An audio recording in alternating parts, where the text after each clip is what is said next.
They questioned why humanity sent only one ship.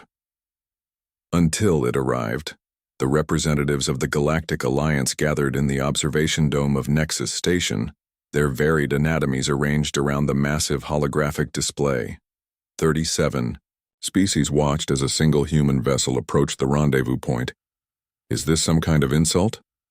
High Admiral Torque of the Viridian Collective rumbled, his massive frame tensing with irritation. His species had contributed a fleet of 50 warships to the Joint Defense Force. The humans send one vessel to face the scourge? Ambassador Jane Reynolds, the lone human representative on the station, maintained her composure despite the mounting tension. I assure you, Admiral, Earth has committed its most advanced resources to this alliance. The sleek vessel continued its approach, its obsidian hull absorbing rather than reflecting the light of nearby stars. No weapons were visible on its surface, though it was larger than most cruisers in the assembled fleet. The Scourge has destroyed 3 civilizations already, said Diplomat Noor, her translucent tentacles rippling with concern. Their hive ships number in the thousands. What possible contribution can one human vessel make? Jane smiled thinly. The Guardian will speak for itself when Captain Thomas arrives.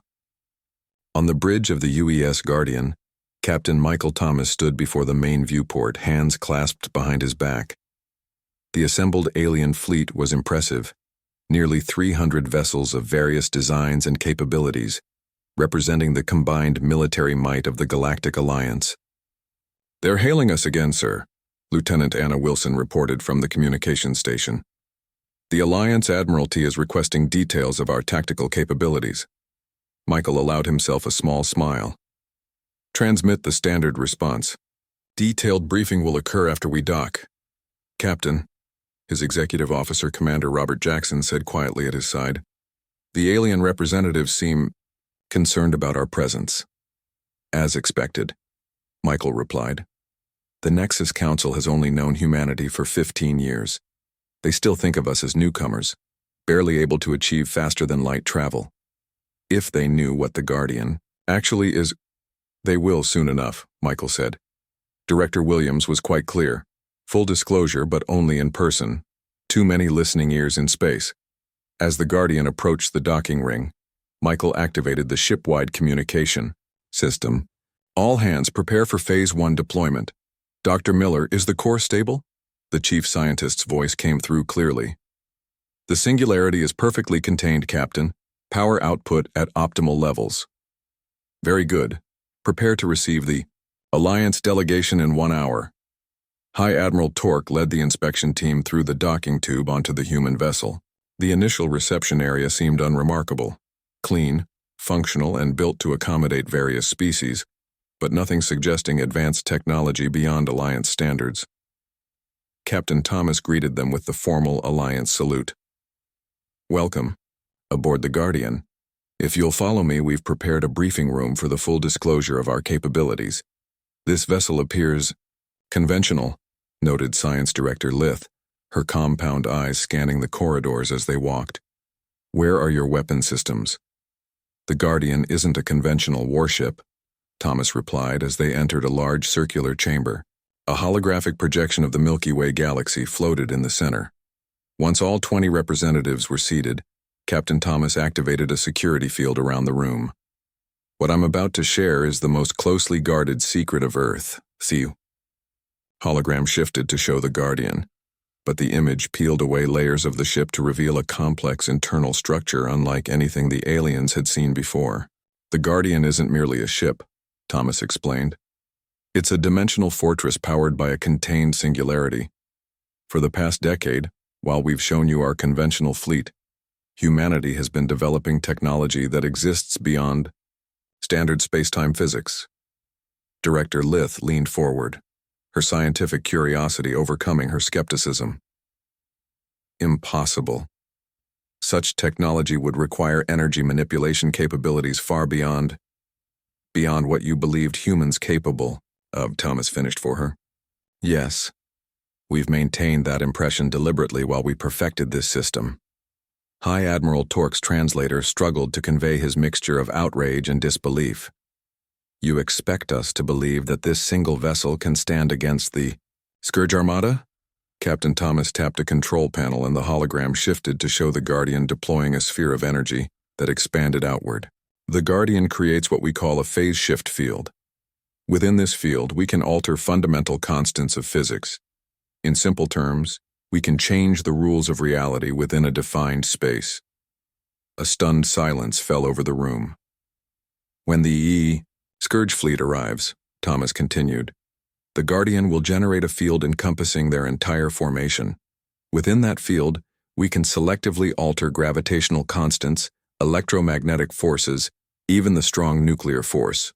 You could tear their ships apart at the atomic level, whispered Director Lith, finally understanding, or simply increase local gravity by a factor of 1,000. Thomas nodded. The choice will depend on the tactical situation. 3 days later, the sensors on Nexus Station detected the Scourge fleet emerging from hyperspace. Over 3,000 organic mechanical hybrid ships, each bristling with biological weaponry that had laid waste to countless worlds. The Alliance fleet moved into defensive formation, with the Guardian positioned at its center. On the observation deck, Ambassador Jane Reynolds stood calmly while the alien representatives watched with trepidation. Should we not begin evacuating the station? Asked Diplomat Noor. That won't be necessary, Jane replied. On the main display, they watched as the Guardian advanced alone toward the Scourge Armada. A ripple seemed to emanate from the human vessel, distorting the very fabric of space around it. The distortion expanded rapidly, encompassing the front line of Scourge ships. What happened next defied conventional understanding. The Scourge vessels simply collapsed. Not exploded, not destroyed in any traditional sense. They imploded into impossibly small points of light before vanishing entirely. The Guardian continued forward, the phase shift field expanding further. Row after row of Scourge ships disappeared. No debris, no explosions, no resistance, just gone, as if they had never existed. Within 20 minutes, the entire Scourge fleet had been erased from existence. In the stunned silence that followed, High Admiral Torque turned to Ambassador Reynolds. What did your ship just do? Jane smiled serenely. The Guardian temporarily increased the gravitational constant within the field by a factor of 1,000,000. The Scourge fleet was compressed into microscopic singularities, which were then shifted into an alternate dimension. Why? Demanded another representative.